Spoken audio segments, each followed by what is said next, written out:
So it looks like the Kremlin is removing Sergei Surovikin, also known as General Armageddon, from command of Russian forces in Ukraine.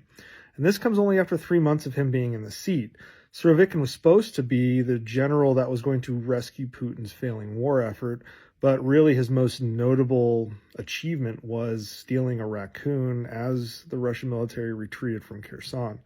Sergei Shoigu announced the appointment of General Gerasimov, who has been the head of the armed Russian military. So there's no more generals after Gerasimov. This is kind of the end of the line for them when it comes to number of generals in line who can run this thing. The interesting thing about Gerasimov is because he was in charge of the Russian military over the last decade, he probably knows the absolute poor state that military is in, and yet they're still putting him in charge. This is where I see the disconnect between Putin, Shoigu, and Gerasimov and the frontline troops when it comes to this war. And it's not necessarily that they're putting Gerasimov in to kind of take the military in a new direction and potentially win this battle, but rather there's organizational struggles at the heart of this war for Russia. There's lines of communication that are being broken purposefully.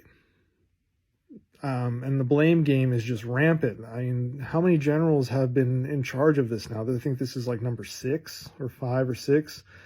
And they're just shuffling the deck because the Kremlin is in a dead end and has no idea what to do at this point. And these guys are all old men pushing 70 years old, and they don't know how to fight a modern war.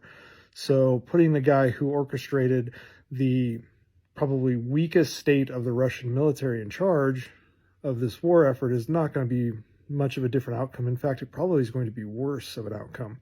More interestingly is Wagner Group and the leader of the Wagner Group, Prigozhin, as well as the leader of the Chechen forces, Kadyrov, have been openly critical to the point of outright ridicule of General Gerasimov for this failed war effort.